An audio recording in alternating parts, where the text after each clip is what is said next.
Alors, dans le cadre de votre activité comptable, vous êtes amené à travailler sur le RSI, le régime social des indépendants.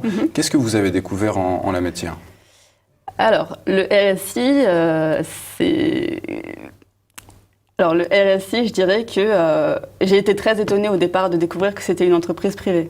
Parce que je pensais assez naïvement que les organismes de la sécurité sociale étaient la propriété de l'État, puisqu'il s'agit d'activités d'intérêt général. Et lorsque je me suis rendu compte par hasard que le RSI était privé, ça m'a beaucoup étonnée et j'ai commencé à m'interroger parce qu'effectivement, le RSI demande aux assujettis de payer des montants exorbitants. Et ils ont des pratiques qui sont très graves. Ils mettent en péril les sociétés et l'économie, des gens qui se suicident à cause du RSI aussi.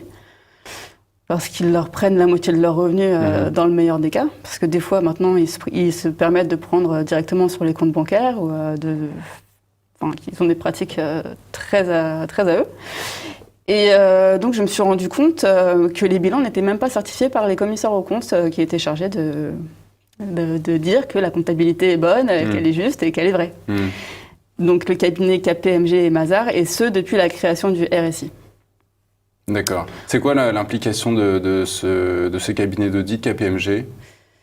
Leur rôle, c'est justement d'assurer aux tiers que les comptes sont justes, sont bons, qu'il n'y a pas de blanchiment, de fraude, de détournement de fonds, ce genre de choses. Et ensuite, je me suis rendu compte que le calcul des cotisations n'était pas légal, qu'ils avaient demandé à savoir si, parce que le RSI calcule les cotisations par rapport à des années antérieures, après ils font des régularisations, ce qui est très lourd à supporter dans la gestion des entreprises. Et il s'avère que la manière dont ils calculent leurs cotisations n'est pas conforme à la loi.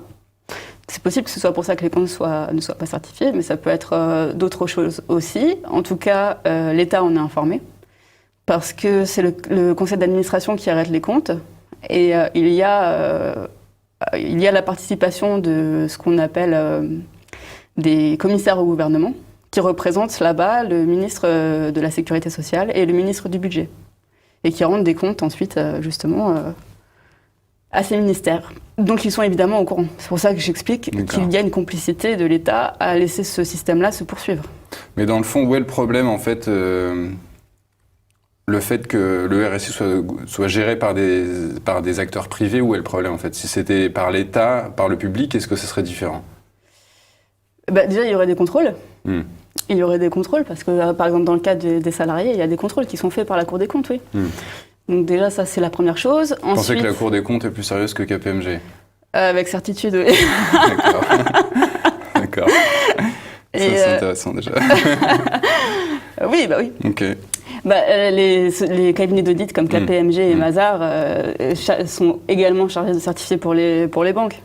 Et KPMG, par exemple, certifié pour une banque comme la Société Générale quand il y a eu l'affaire de la fraude à 5 milliards. D'accord, ouais, de Jérôme Kerviel. Voilà, mais que personne n'était au courant. Ouais, voilà. D'accord. Donc oui, sur cette question-là, oui, il n'y a pas de doute. Ensuite, si le RSI doit rester privé, dans ce cas-là, il doit être ouvert à la concurrence. Parce qu'il ne peut pas y avoir de monopole. Alors le RSI est un monopole aujourd'hui. Et voilà, donc en fait c'est une prise d'otage pour les indépendants. Parce qu'ils n'ont pas le choix. Et ils sont obligés de cotiser au RSI, ou alors sinon on va leur envoyer des huissiers, et puis ça sera encore pire, parce qu'après ça va affecter leur situation personnelle. Vous expliquez aussi qu'il est hors de question pour les personnes qui sont affiliées au RSI de s'assurer socialement en dehors de cet organisme. Oui. Nous, en tout cas, on a des instructions de l'ordre des experts comptables qui s'intéressent aussi à ce sujet-là et on sait que c'est très lourdement poursuivi d'inciter même les gens à quitter le RSI. D'accord. Vous avez aussi écrit dans votre ouvrage que le RSI faisait des placements financiers de plusieurs milliards d'euros. Est-ce que vous pouvez revenir là-dessus? Oui, donc je me suis rendu compte de ça en lisant les bilans. Parce qu'effectivement, la question qui se pose quand on voit qu'ils prennent la moitié des revenus, c'est de savoir, et qu'ils ne redistribuent rien aussi, parce que c'est ça la source du problème, c'est qu'ils ne prennent pas du tout en charge pour la maladie, et puis pour la vieillesse, maintenant on assiste à, c'est quelques centaines d'euros qui sont donnés gentiment, sans explication. Donc je me suis demandé où allait cet argent. Donc j'ai regardé les comptes du RSI et puis je me suis rendu compte qu'effectivement il y avait beaucoup d'argent qui était placé sur les marchés financiers et que les personnes qui en étaient chargées au sein du RSI étaient également membres du conseil d'administration dans des OPCVM qui sont justement chargés de placer. C'est quoi des OPCVM? Alors si vous voulez, c'est des sortes d'entités à part qui servent à faire de la gestion de fonds. Ok. Et qui sont également administrateurs là-bas, et pour des groupes financiers. D'accord.